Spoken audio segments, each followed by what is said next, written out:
much for all coming along. So on behalf of Autism at Manchester, I'd like to welcome you all here today. So Autism at Manchester is a new initiative that's been funded by the University of Manchester Research Institute. And we've got three main aims. Firstly, to promote collaboration of researchers working across Manchester. Also to facilitate engagement with the autism community and also facilitate dissemination of our work. And you can find, we've just launched a website today which you can find details on.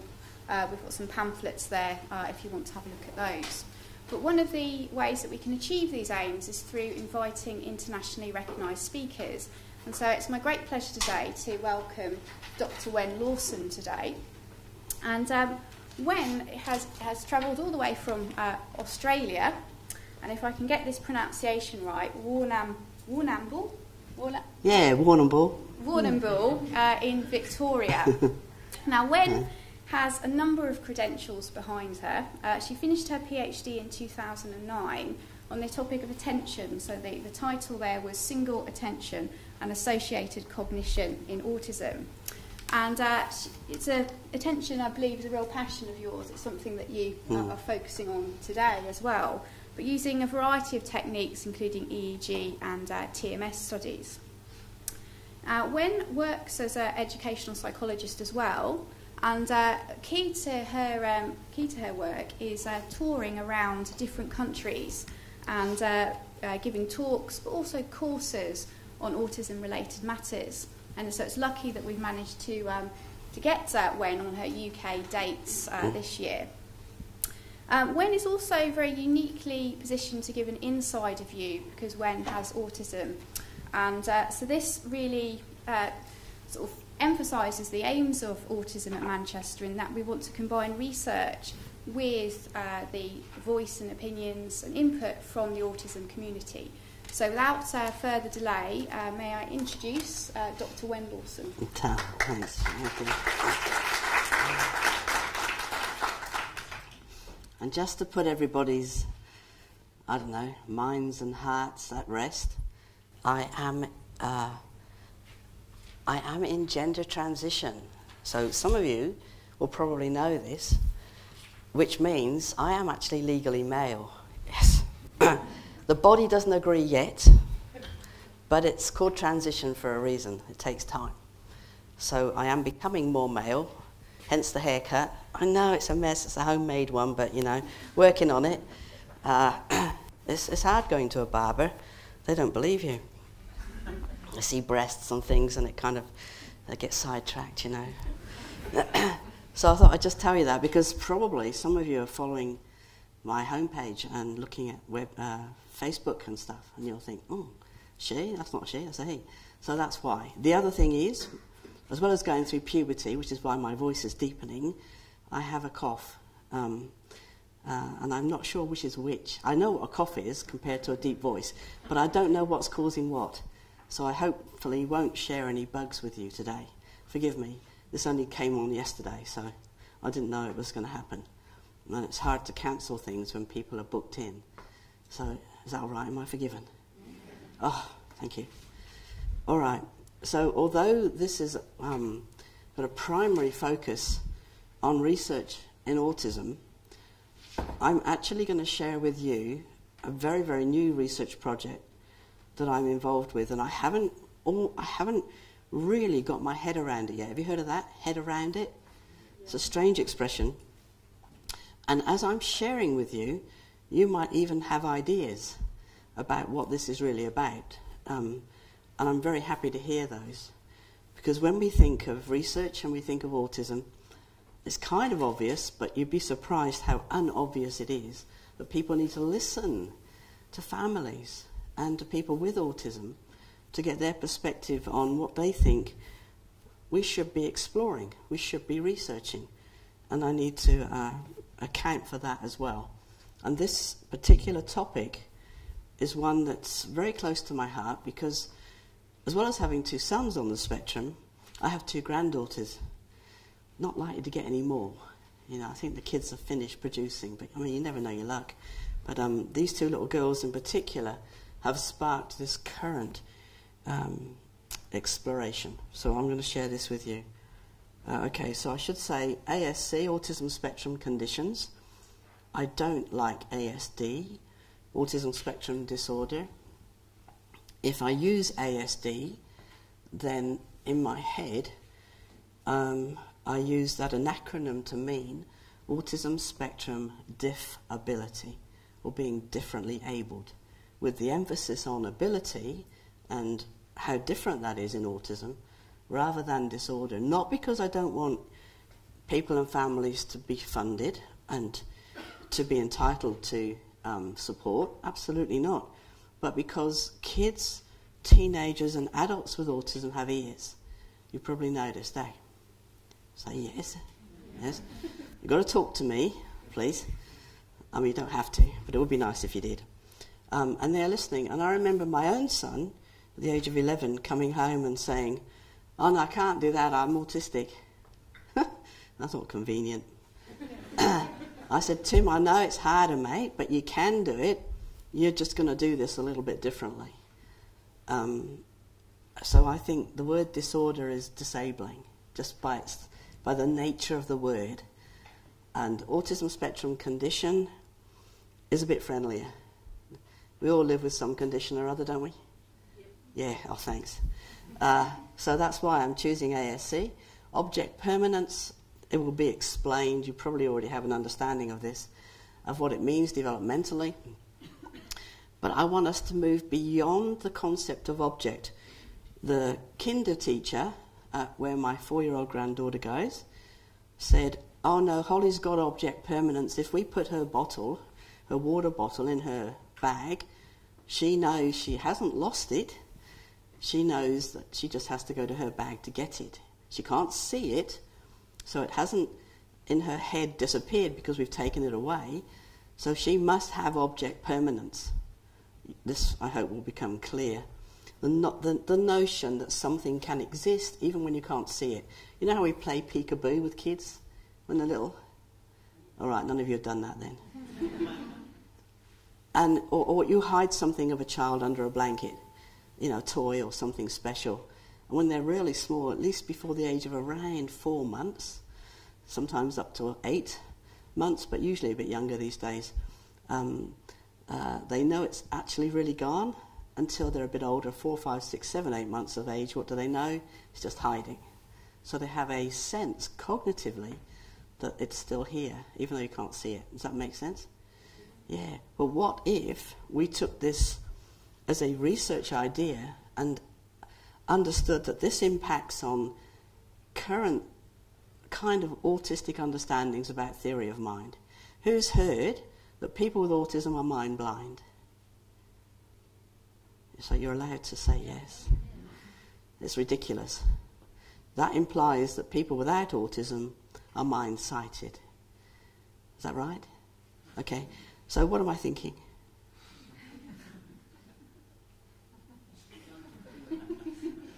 Can you read my mind? Do you think something about autism because it's a topic we're just discussing? Oh, she's quick, eh? You're probably right.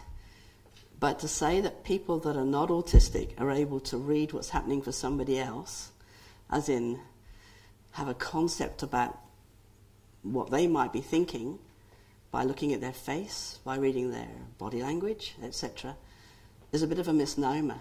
How often do people hide what they're really feeling? How often do people say, when you say, "How are you?" "Oh, good, thanks," and they're feeling like, I'm not allowed to say shit.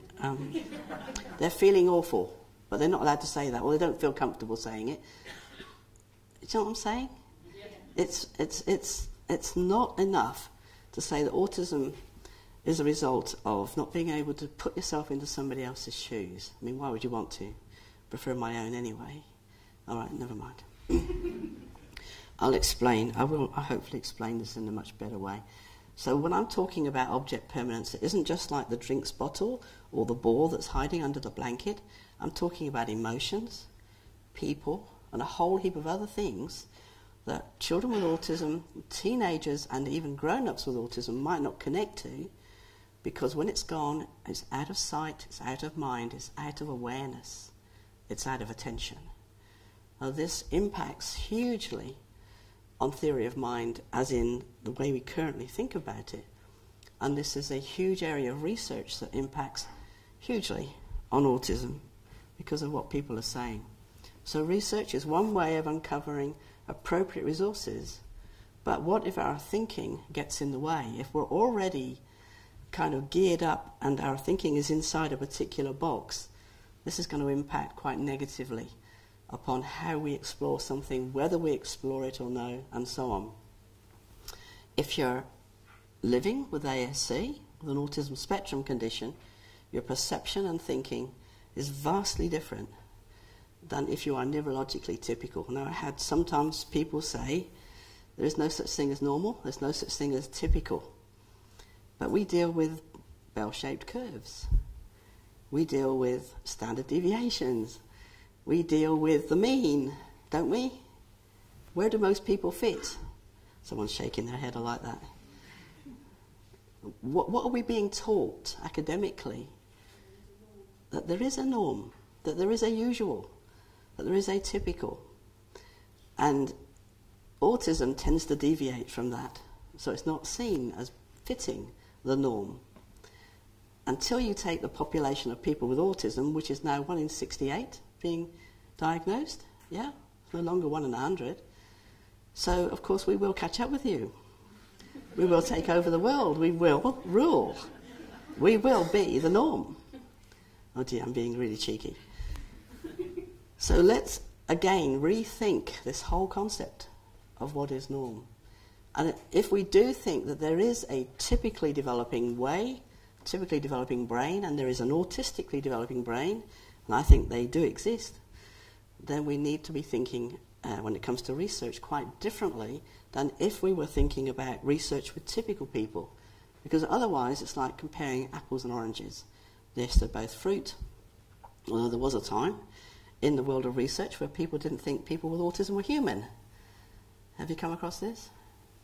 If the definition of being human is being able to put yourself into somebody else's shoes, being able to feel and think from somebody else's perspective, and people with autism don't do that, apparently, then yes, there was that actual school of thought that said people with autism aren't human. What does that mean? What can they do with us? All sorts of awful things that you do with animals. That's incredibly scary. Thankfully, we've moved on from that kind of era. Sheep and goats are both grazers. Who's heard that goats will eat anything? Yes, I just want you to know it's not true. Okay, they won't, actually.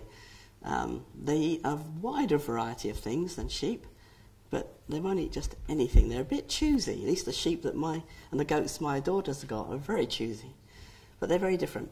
So, although of the same ilk, very, very different indeed. Knowing what's different about their needs informs us how to work with them. It's the same for research. If we want research to be positive, appropriate, useful, then we need to be asking, what are the needs of this population? What do they think? Are they at the centre of the research that we're doing? The first conference on autism I went to, I think I was the only autistic person there. Scary. How scary is that? 1996. Think that's scary? Do you know, if you had a conference of people with Down syndrome, there'd be lots of people with Down syndrome there. If you had a conference for visually impaired, there'd be lots of visually impaired people. A conference for autism, where are the autistic people? They get in the way. They have opinions. They call out when they shouldn't. It's really disconcerting. Oh, dear me. They should be there, shouldn't they? Just say yes. Yes. At my GP's in the office it says, nothing about me without me. That's how it should be in all our research, in my opinion. So what to expect from this talk? One important area of research I want to focus on, a discussion on object permanence and how it might apply more broadly in autism spectrum conditions. If we're listening to families, we'll be hearing, especially in 2014, 2015, an awful lot more than we've ever heard before about, what's the term? When people say no to everything. Negativity? It is negativity, but there's an actual diagnosis. Oppositionally defiant. Yeah, oppositionally defiant disorder. It's kind of a relatively new thing. We never used to hear about it before, but it's on the increase amongst girls in particular with autism. How much research is looking at girls with autism? The actual profile that we're seeing in females is vastly different to that we see in males, and yet people aren't really paying this much attention. Should there be a separate category? All these sorts of questions we need to ask. But in particular, when it comes to oppositional defiance, I think there's a connection between object permanence, between understanding something that is, even when it is not, and that impacts on how I respond. Do I say yes or no? And I'll explain. At least I hope I will. I was in the shower. You know, sometimes you do that kind of thing. And I'd recently had surgery on my face, and I had a lesion removed, and I had a skin, what do you call it, a dressing over this, and I was told to keep it dry. Oh dear, how long did I remember that for? About half an hour. The idea of a shower to wash off all the hospital stuff overwhelmed me. Whilst in the shower, I totally forgot about the dressing, didn't notice it, pulled it off as I was washing, still didn't notice it until I had blood coming down my face about an hour later. Would that have happened? Is that likely to have happened for you? If you've been told not to get something wet like a dressing after a procedure, might you have remembered? Might you have directed the shower rose spray thing away from your face, etc.? You probably would have done. And if you'd knocked the dressing off, might you have noticed sooner than I did? It's quite likely. Because what you're able to do, if you're typically developing, and we won't hold this against you, but if you are, we'll pray for you. No, stop it. If you are, you're able to notice and attend to lots of things simultaneously. And then you're able to connect to self and other. You're able to notice. What if, however, you were on the autism spectrum and you didn't have a sense of other, not because you lacked a theory of mind, but of developmental issues with object permanence? And this is the question I'm posing, and this is the area that I'm really keen to see being researched more. If you can imagine, and you probably can, children in a classroom supposedly listening to a teacher, but daydreaming about other things they might be interested in. Have you ever done this? Yeah. I just love this slide. I just put it in because it was fun. No. It's very interesting. You've got to have an ability to separate now and then, or what if, something beyond now, beyond self. You actually have to have developed a sense of object permanence to be able to do this. Now, we call it imagination. But what if it was actually much, much bigger and wider than imagination? What if it was about how your brain is able to notice now and after, now and later, now and if, now and when, and so on? Is this making any sense at all? Oh, that's a relief. It would be very different. And this is something that children with autism find quite difficult to do.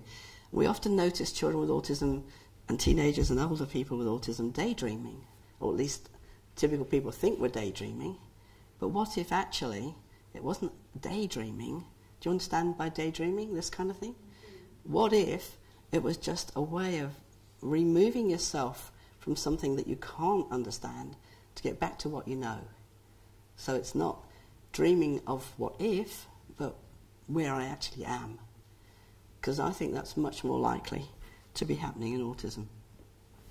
Object permanence is a child's ability to understand that objects still exist even when they can't be seen. This we know. I want to play you this one because I'm quite excited about. You watched the young people. This was Wendy Key-Bright. Has anybody heard of Wendy? From Cardiff University. She's invented reacticles and semantics that you can download for free from iTunes. This is part of that game of semantics.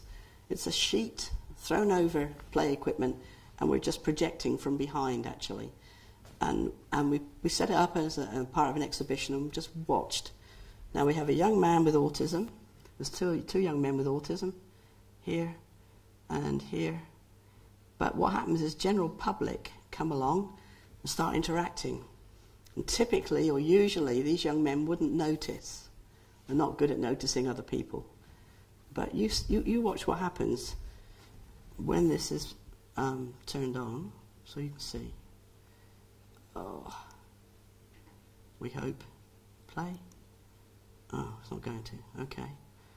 Why? We don't know. Oh, okay, so it's to do with the lack of software.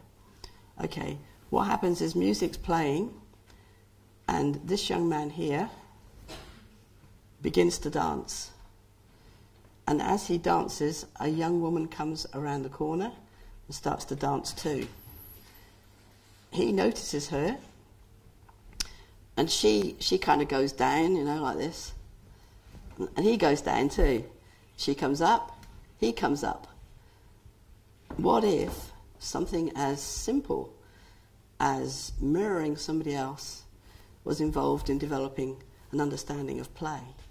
What if noticing of this nature is helping this young man understand now and then, him and her, us and other, for example? It's a simple thing, but I believe that this is a very useful thing in the field of autism. These sorts of games with technology are helping autistic kids understand the sorts of things that typical kids understand innately almost, by osmosis. Moving right along. Sorry that won't play, I should have checked. Anger, sadness and other behaviours are an expression of an individual's current, now, emotion. This may not always be intentional behaviour, but rather a biological response to the neurochemical change in the brain due to a change in the environment.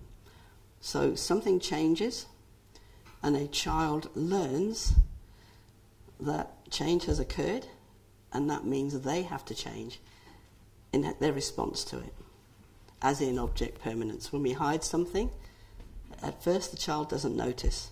As they get older, they begin to realise it's just hiding. Have you ever seen a 5-6-year-old with like 5 counters equally spaced, and then you take another 5 counters and you push them together a little bit, so you've got 2 lines of exactly the same amount of counters, and you say to a 5-year-old, are they the same or is one bigger? What do 5-year-olds say? One's bigger. Even though they count, they go 1, 2, 3, 4, 5, 1, 2, oh, but that one's still bigger. Why? What's happening with their perception? It's the same when you pour a glass of water from a taller tumbler into a fatter one. It's exactly the same amount of fluid, but the 5-year-old will say, tall one's bigger. It's a perception thing, eh? Yeah. I get that there's also a discussion that maybe the child in a special age also just say that it's bigger because the adult implies that something had changed. Yep, researchers do. Yep, that's a possibility, but a 7-year-old doesn't. Oh, Okay, there's something different cognitively, developmentally, according to age, and that age differs. We say object permanence happens around 4 to 8 months. That's 4 months difference between 4 and 8. For some kids it's 4 months, other kids it's 8. But before the age of a year, they have a sense of something that's permanent. Even if they can't see it, they know it's still there. Are they reading mum's face? Are they taking in the environment? There's all sorts of reasons, but it's happening. It isn't happening in autism. You do these same experiments with autistic kids, they're not noticing. What else can I show you? I'll show you some things, I hope. There's a little 3-year-old down in the corner there. Mother tells this child, this is an Australian word, chooks, chickens, yeah? that she's going out to feed the chickens. Holly, the 3-year-old, is watching a cartoon on the television. Mum comes up to Holly and says, directly, I'm going out to feed the chickens. Where am I going? Holly says, feed the chooks. Carries on watching the cartoon. Later, when Mum comes back, this same child, who seemed to understand what was happening, is sobbing and crying, where were you? I couldn't see you. I thought you'd left me. This child has autism. A typical 3 and 4-year-old probably wouldn't really react that way. If they'd understood, Mum's just in the garden. Holly could have looked out the window. She would have seen Mum. This happens over and over and over, time after time. This is not a theory of mind query. I believe this is object permanence. This is developmental, which is happening at a different rate, in a different time to what's happening in typical development. Often an expression of negative emotion is due to a lack of cognitive ability to logically reason through the change in the environment and adapt as necessary. That just means when we try and reason with children with autism or older, at the moment of this event, how good are they at taking on the reasoning? How reasonable are we? Does anybody work with autistic people? We're not reasonable. Okay? Especially in that moment. In the event, when somebody's going through a horrible time, typical person, that's the time they call a mate. That's the time they send an email. That's the time they text. That's the time they say, oh, well, this is all happening, and the friend says, well, maybe it's this, or you could do that, or, oh, yes, that's horrible, come and have a coffee, or you need a hug. They reason at the time of the event. Does that make sense? You try and do that in autism, oh, you might get thumped, you might get bitten. It can't connect with us. Why is this? Why is it that my brain cannot take those incidences on at that time? To work with me needs to happen before the event or after, not during. Is that right? Does anybody know? Anybody working with autism? Yeah, this is what has to happen. Holly is now 4 years old. That's the same as my autistic granddaughter. And she's completed this puzzle. She's absolutely in love with a video called Frozen. And she watches it 7, 8, 9, 10 times in a row, one after the other. And does anybody know this video? Yep. Do you know there are 2 young men in this video, both good looking, I think, personally, I think they are. And but the first young man who tries to marry the princess, he's a rotter, eh? He's not nice. No. So I'm saying to Holly, it's a shame he's a nice looking bloke, but he's not nice, is he? He's trying to hurt the princess. He just wants to marry her for her money and her kingdom. And Holly says, puts her hands on her hips. She's very girly. And she says, no, he's nice. And I say to her, why do you think he's nice? She said, he's handsome. So she has a very limited, 4 going on 5, still has a very limited concept around particular words. Have you ever said to somebody that you've got a bad cold? Yeah? And do you use the same terminology for a bad apple? The apple's gone bad and you've got to take it out of the fruit bowl, throw it away. Yeah? So if someone's got a bad cold and it's the same as being a bad apple, what might that imply? That's not good. We know that. Do we throw them away? Say no? Oh, that's a relief. No, of course we don't. Because you can separate the concepts around the same kind of terminology. Because you've got a brain that can sort, sift, separate, negotiate and reason. In autism, that kind of brain is, it's not what we are born with literally. It's what can develop around interest. And I can become incredibly good at something that I'm really interested in. But that's not the same thing as being able to negotiate and accommodate schemas related to different aspects of different thinking that you are very able to if you're typical. And that's what you need for object permanence, I believe. And it's not happening in kids with autism. And we need to understand this because passing things off as a lack of theory of mind may not be what's happening at all. I don't believe it is. It's rather, I don't have a concept for that. I can't connect to it. That's a very different thinking. Object permanence is the result of knowing that an object still exists, even if it's hidden. It requires the ability to form a mental representation, i.e. a schema, of the object. And I know that this is like common sense, but you'd be surprised how we do not apply common sense to research. I know that common sense is something you can't measure, because although it's common, it's commonly uncommon in particular populations. Do you know what I'm saying? What's common for you might be common for you, might be common for you. So it's actually quite difficult to measure. But what I'm suggesting is we need to think outside the square. Holly, aged 10 years. She's now 4 years and 3 months. Came to stay with us, her grandparents. Holly was playing hide-go-seek with her 6.6-year-old sister, who's now 7.3 months. As soon as there were no signs that AJ, her sister, was around, Holly began to scream intensely with utter conviction that AJ was gone. She's well over the age of 4, and she still hasn't got this concept. She lives her life through her sister. Everything she does, she's AJ's shadow. You will see this in girls with autism all the time. Yet people aren't really exploring it. They're not looking at what's going on. They're not trying to understand what's happening. They just develop a behavioural program to break the attachment.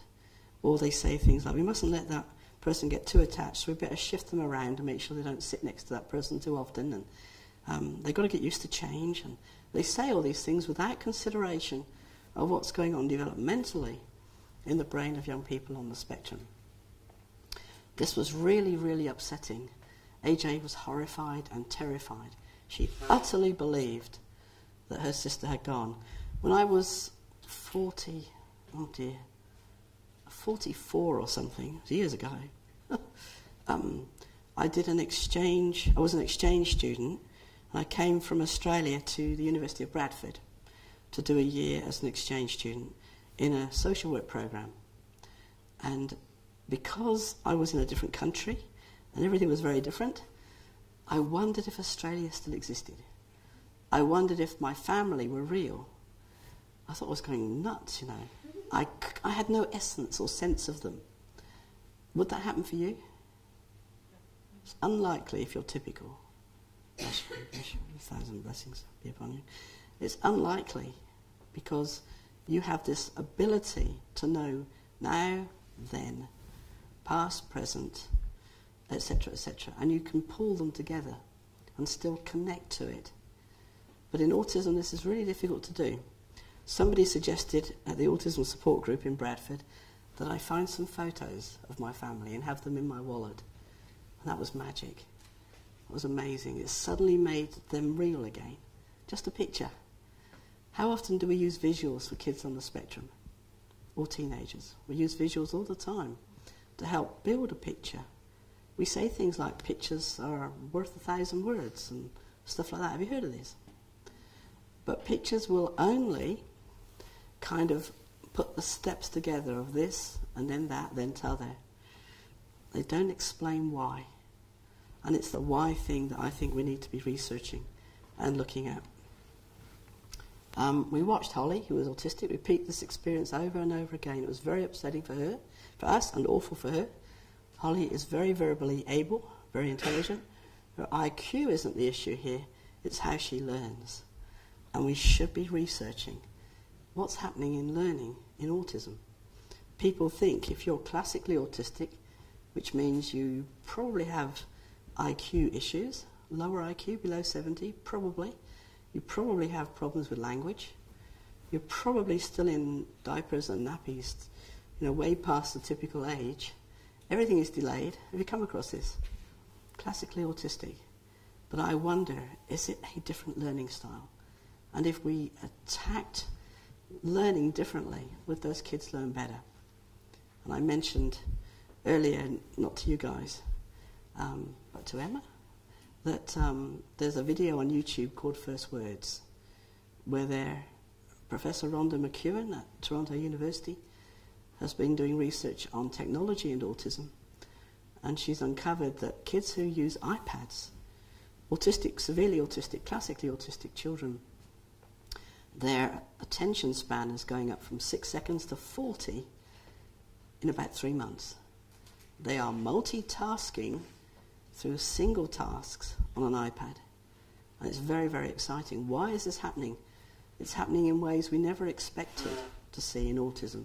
We know it happens for typical kids as well, but typical kids don't need the iPads to learn. They can learn typically too. Whereas in autism, something different is happening. And we should be putting more research into this area too. Cognitive abilities develop naturally, but in many cases not fully. This is why there is so much variation in learning styles. Some areas of the brain are more or less developed than others, causing apparent strengths and weaknesses. This is true for us all. Yeah? Visual, auditory, kinesthetic. Do you know what your learning style is? If I said to you, okay, hands up if you're a visual learner. Some of you? A lot of you. Hands up if it's, no, don't show me, I need to do it. Kinesthetic learning. Yep. And what if it's, no, don't show me, I need to listen, you need to tell me. I'm auditory. That's me. I'm in the minority in the world of autism.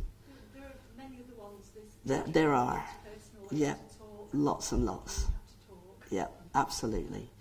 This is really generalised. And there are some people who don't believe that this is right at all.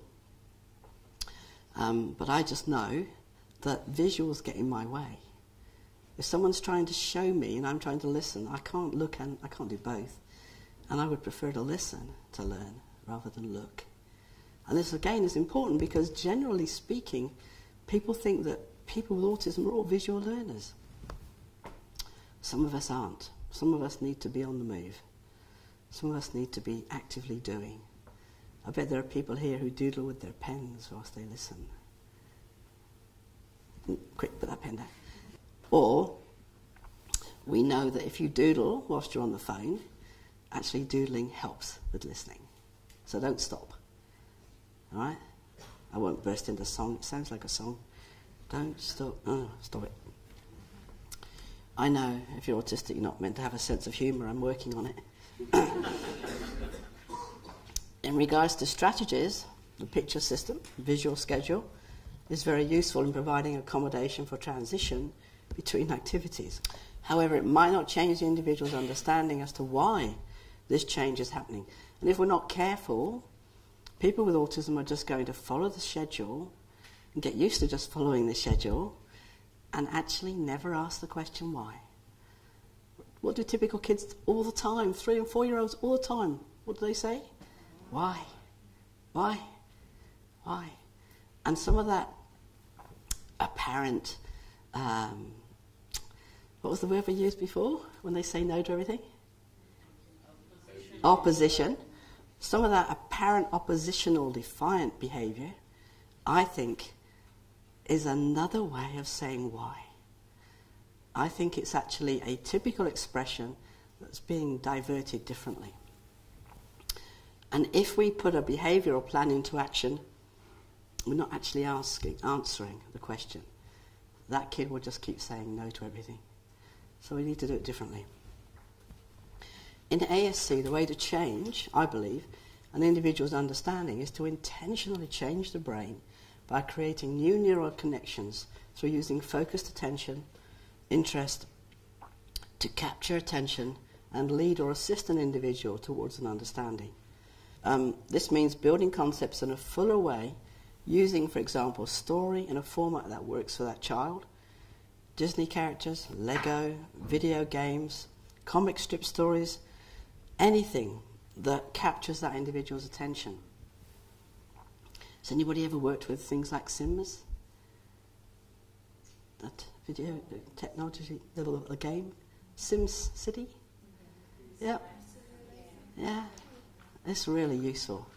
My oldest son, he had this lovely way, this is years ago, of he'd stack up his pizza boxes beautifully, but there's just no room to pass or to sit down. Yeah? It's like all the rubbish is in the way. In the game of Sims, if anyone's ever played it, or parts of it, what happens if you don't take out the rubbish? Bzzz. The flies come. Yeah? Oh dear, they're not familiar with this. Oh, sorry, coughing.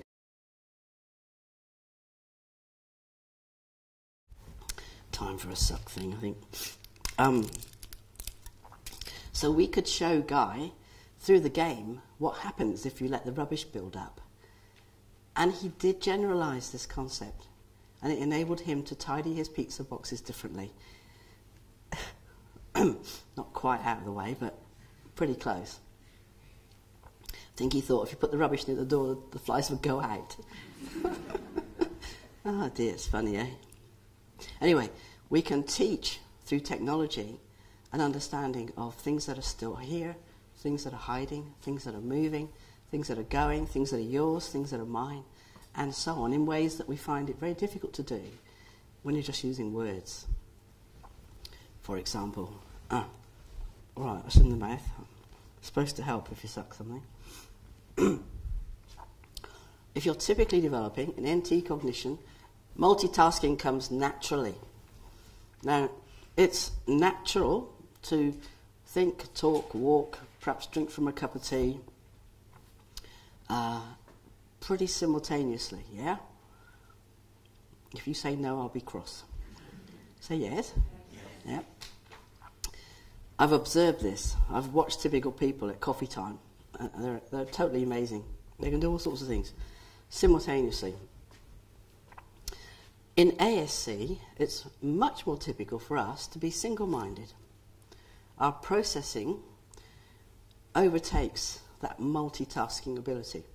And I'm suggesting this is one of the reasons why I took the dressing off on my face.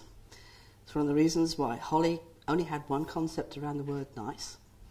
It's a reason for a whole lot of things that happen that get grouped under a different heading, like theory of mind stuff. And actually, I think it's cognitive. It's actually developmental. I think it's actually part of what's happening in autism. When you build that connection, a person can actually be very empathetic. Sometimes we're over-empathetic. We don't know when to switch empathy off. So it's not that we don't have the ability to have empathy. It's that if there isn't a connection, I don't have empathy. And that's a different scenario. So how can I feel if there's no awareness of it? You build the awareness, I can feel it. It's a different understanding. When an activity thought process is attached to an area of interest, it can trigger gamma.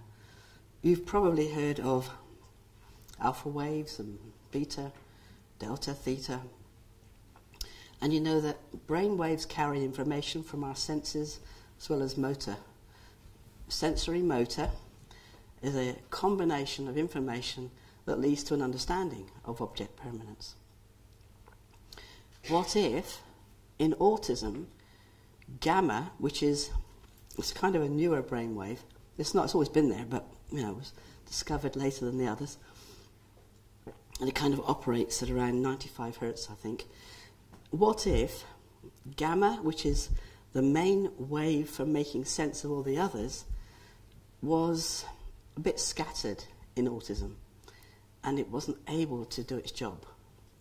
What would that mean for the information that's coming in on those other wavelengths? Alpha information, for example. What would it mean? Where would it go? There's no host. There's no foundation for bringing everything together. When you make a cake, who makes cakes?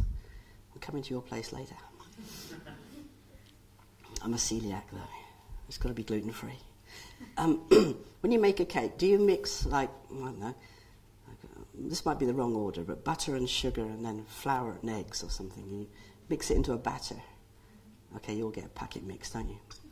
Now, you mix it all up. If you've made this batter appropriately, should you or could you still see the egg? Not really. It's all mixed in. So the role of gamma is to take information from the other wavelengths that the brain is operating with and mix it up to make the end product, the cake, bigger picture. Does that make sense? But what if gamma wasn't available in that way? These are some slides taken from some of the research we've been doing in Louisville. The slides on the left are like from my brain. The red patches are gamma. And you can see how scattered that is. And it's in excess. It's all over the place. The slides on the right are from a neurotypical brain, non-autistic brain. The one at the top there, you can't even see any gamma, can you? Because it's done its job. It's all mixed in and it's ready to become a cake. That's a metaphor. You know that, don't you? Gamma will never become a cake. And the one that's got the sort of anchored gamma, that's because that's in process. What was exciting for us, when we showed, I don't think it's on this slideshow, no, never mind. When we showed various videos of things that a child was interested, like a cartoon, like Frozen for Holly. For me, it was a David Attenborough movie about the frozen planet. Have you heard of this one? And we had a polar bear and a cub coming onto the ice, and I was so excited I was almost in tears. When we showed a moving image, like video, that caused interest to connect me and motivate me, I want to look because I'm really interested, it triggered or sparked gamma in such a fashion that it began to work as it should. So I began to notice and learn and take on board things that I wasn't seeing otherwise. This is incredibly exciting. So I'm not just saying use interest as a tool for teaching and to help me learn because it's nice. We all learn better when we're interested. I'm suggesting as a topic for research that this is the route, this is the way in for learning in autism. Outside of interest, I don't learn. Now that is huge. Here's just some diagrams of various nerves you see in the brain and in the central nervous system. You can see the dendrites or the tree bits on top, and you can see that one is a multi-motor type nerve, one is motor sensory, but the one in the middle has got Tony at the top. I call him Tony because he's one little hair there. Can you see him? And so what's the expression? He's the Tony one I've got? Oh, never mind. One little whisper there. Not lots of branches, just one. So how much information, as in synaptic connection, can one little nerve end have? Just say less than many. Yeah? Now, in autism, what we're finding is that all information is processed through that central nerve type or system, single sense. Again, this is phenomenal. So in autism, we have all of these connections, as in we have multisensory, motor nerves, and so on, neurons, absolutely. But they're not coordinating and working like they are in typical development. So this is not a theory of mind issue, and I hope research will show this. This is an issue about developmental, which is why autism is thought of as a developmental delay, in my opinion. It also means that if everything is going through that central channel, how quickly is that going to become overwhelmed and overloaded? There's going to be a lot of sensory stuff. Yeah? It's huge. And it's so good to see, even though it's only a paragraph, in the DSM-5 we now have recognition of sensory stuff as an absolute thing that's happening. Before people kind of poo-hooed it. It's absolutely happening. I've watched Holly as a little person, a little baby, crawling and then lift her foot up. She found a crumb and she was in pain. Most people would walk over that crumb and not notice it. Everything is heightened in autism because of this reasoning, in my opinion. If circumstances an individual finds themselves in present as overwhelming, all attack at once, and their brain works with processing things one at a time, the very mechanism for building understanding is immobilized. the very mechanism for building a sense of object permanence, of which emotion goes with which event, of what person does with who, where, how often. I won't go there with Dad because Mum always does that. I'm not going to use that toilet at school because it's not like the toilet at home. All sorts of things happen in separate boxes in autism, they're not joined up. And then when interest is triggered and gamma is sparked into action, I believe we can build understanding. I believe we can build connection. A sense of object permanence is created. And kids and young people and adults can know what emotion goes with what. They can know almost intuitively because of how we're teaching them. This is vastly different. This isn't behaviouralism or behaviouralistic. This is through working with an individual, valuing them, listening to them, taking on board what's happening for that individual who is autistic, for that family who live with autism.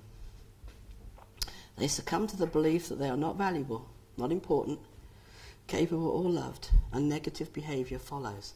And then we get, please remind me. Oppositional defiance behaviour, thank you. I believe this is a natural outcome because people are not understanding. Holly's not understanding. When we build understanding, I believe her behaviour will change. She will feel valuable. Please understand what this delayed ability might mean for an ASC person. It's not an age or IQ issue so much as an issue of attention and how we learn. And there's some resources. I know we're supposed to finish around 5. We have an hour together. But maybe you have a question or two. Oh, thank you.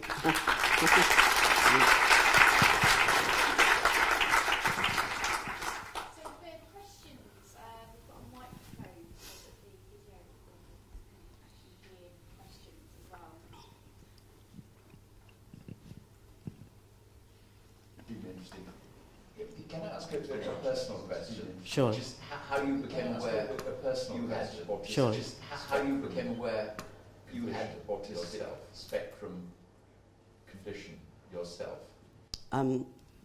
Yes, I was first diagnosed as being intellectually disabled, and I'm not. At 17, I was diagnosed with schizophrenia, which I don't have. And eventually, after about 25 years of going in and out of psychiatric situations, institutions, I read a book by Donna Williams called Nobody Nowhere. And I remember reading that book thinking, whatever she's got, I have too. It just clicked for me. Donna and I are very different people. We know each other quite well. We live not far from one another in Australia. But we're very different, but there are some similarities. And I thought, I do this, I do this, I do this. I think that way. So it was reading a book that outlined a way of processing that helped me connect. I then went to my psychiatrist and I said to him, I'm not schizophrenic. And he said, most schizophrenics don't think they're schizophrenic. But I was very fortunate that in Melbourne we had a team that was dedicated to assessing adults on the spectrum. I spent the day with them and they said, you're not schizophrenic. You don't have an intellectual disability, although my IQ was quite low. It was only about 83 according to the IQ tests. Standardised IQ tests and autism don't work, you know that, don't you? What he noticed was a very uneven skill ability. I couldn't put together pictures he showed me and make a story. There were lots of things that were very hard for me, and yet give me statistics and there's a different story. I can't do maths, of course. Very uneven, and that profile built into an assessment of autism. And I was 42, so that's more than 20 years ago. So quite a long time ago. I just wanted to ask you, most of the examples that you gave, you say in your talk that you're talking about object permanence, but the examples were mainly about people and about the feelings of people. Yeah. Would you happen to know any research that gives examples with actual objects, or what is going on with the objects apart from the people? I suppose this is why I call it a different perspective, because object permanence mightn't be the right term. I haven't found anything that explains what I'm trying to say, which I'm I'm throwing out today in the hope that other people will perhaps pick it up and research it more. Holly can't find her sister. Her sister's a person, but is it the same as if it were an object? People often talk about autism and say that we love objects more than people. I don't believe that's true. I believe it's to do with connection. So you're quite right. What I'm talking about mightn't be termed appropriately as object permanence. But whatever it is that causes someone to know and notice that this goes with that and that's still there, even when I don't notice, is what I'm talking about. So we might need to find a new term. Yep. So there's no research that I know of at the moment. You kind of mentioned in passing that the ODD, the oppositional defiance disorder, which, by the way, I'd like to point out that even though I know the name, I don't actually believe in this. Oh, thank you. You said it's been increasingly identified amongst autistic girls in particular. Do you have any theory about why girls? We've overlooked girls in the past, and I think that because of the profiles that we're now seeing, which have always been there, we just haven't had terminology for it before. Now we do. And I think people are putting them together, and they're putting them together wrongly, in my opinion. So they're coming up with things like oppositionally defiant in a girl that's not classically autistic, that we would say is more Asperger-like autism. And because they're females and they're perhaps confident, they're not roaming and full of testosterone, but they have this other kind of confidence because they're just not seeing the whole picture. They've got blinkers on. They're being seen as defiant. And these kids are very difficult to work with, very, very difficult. But I think if we view them differently and look at the profile we're seeing in autism and girls, we'll actually see that a lot of it is one and the same. It's just an opinion. But yeah, I think it's just because it's new terminology. It's always been there, but we haven't had words for it before. I'm not answering your question, am I? I probably might. You can rephrase it if you like. Right? I was wondering if you have any theory. Yeah, not really. I just think it's because we're now coming out with terms. You know how we used to say, we talked about things like murder? Now, what do we call it now? Ethnic cleansing? It's ridiculous. But words are powerful things, and people are always coming up with ways to remove ourselves from the connection to it. So I think some of that's happening. Hiya, it was lovely meeting you today. And I just wanted to ask, what approach would you recommend for, I work with children who I would call operational defiant. What approaches could I use that were better to handle them? You know, without, because we use a tuning approach, I'd say, but would you recommend that? Or what do you mean by that? A tuning is where we sort of say whatever behaviour, whatever they're feeling, we try to attune to that behaviour. Okay. To whatever's happened to, it's not behaviour as such as what's happened to them, and then take it from there. Okay. It's a very complex situation, and I'd be really happy for you to email me. I've got video footage that has two opposing opinions about what to do, and I like the lesser popular of those two. Surprise, surprise. But I'm very happy to send you the link so that you can look that up and, you know, use it and see, go over it and see what you think is useful and what isn't. I also have personal opinions about what might be going on, and without knowing the full story from what's happening for you, I can't shove those opinions onto you. But I can certainly share with you over email, and we can have a discussion about it. Thank you. Thank you. Very happy to. And my email is on my webpage, which is still in my female name, because I haven't yet bought a domain in the male name. I'm getting there. Any more questions? When you spoke about using the interests of autistic people to as the route or the route for learning, sparking that interest, Yeah. I just wondered whether you could give some specific examples or illustrate what you mean by that. Yeah, there's actually loads and loads, but the one that comes to mind is a couple of young 14 and 15-year-old lads, and there's research on this, so you can look this up. And they started a computer group, like computer club, in the lunch break at the high school.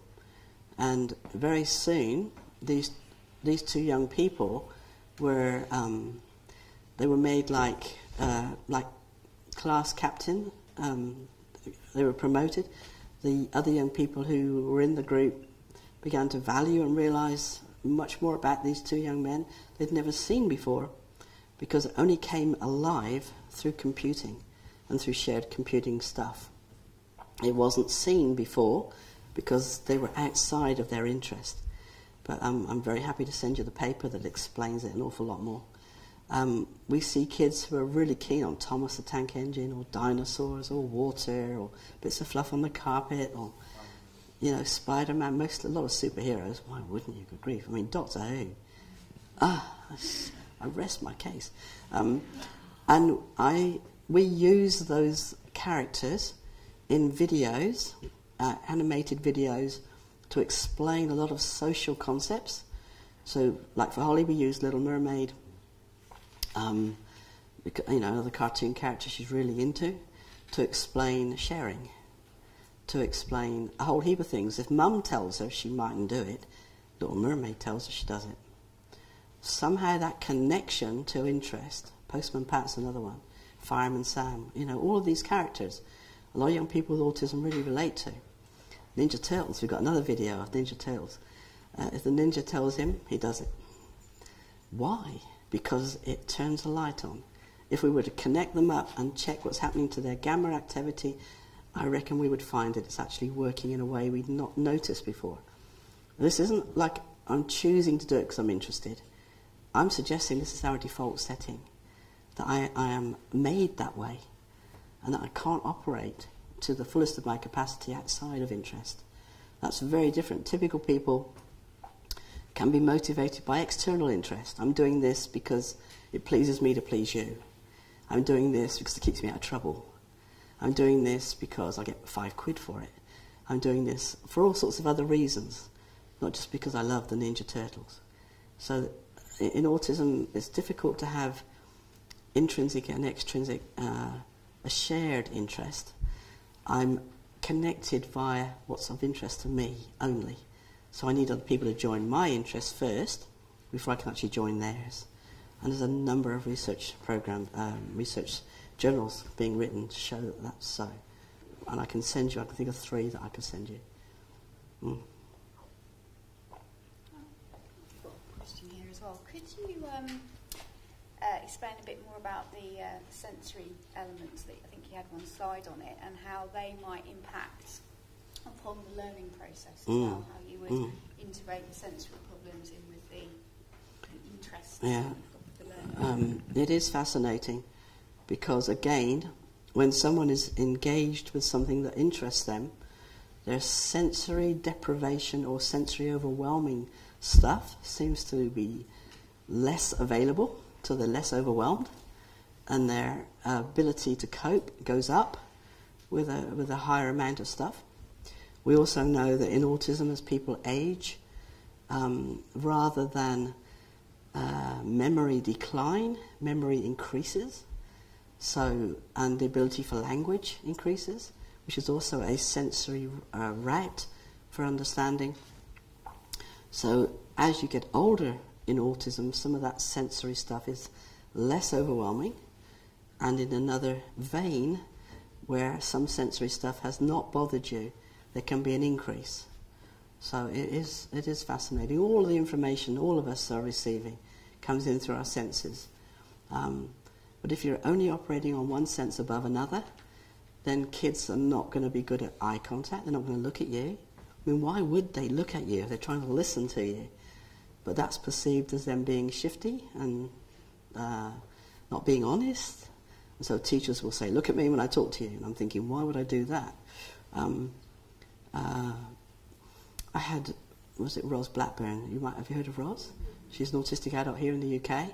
And she was saying at a conference, at a thing yesterday, that she doesn't believe it's appropriate to like wear earplugs and headphones, and you know, she had to be taught to deal with overwhelming stuff because the world's overwhelming.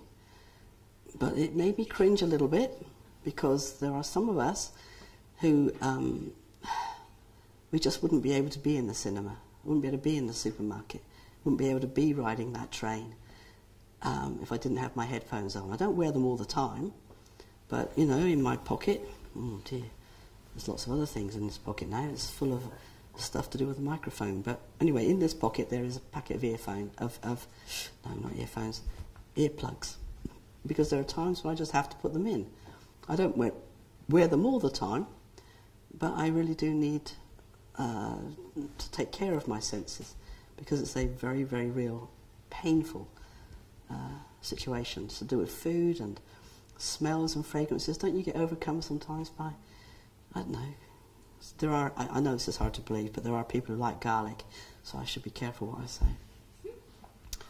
Yeah, some of you might even like it. So does that mean you're not put off by the fragrance of the person who's just eaten it? Oh dear. Anyway, certain fragrances, sounds, visual, I'm wearing Erlin lenses. I would find it very difficult to be in this lecture room without these on. So, yeah, it's a very, very real thing, and I think we need to attend to it. Not just say, well, the world's a tough place and just get over it. We don't do that with somebody who's in a wheelchair, do we? We don't say, let the rest of us walk, so get used to it. Take their wheelchair away. Do we do that? No. And I think that we shouldn't do it with autism either. So thanks, Wen, for being very interesting. Thank you.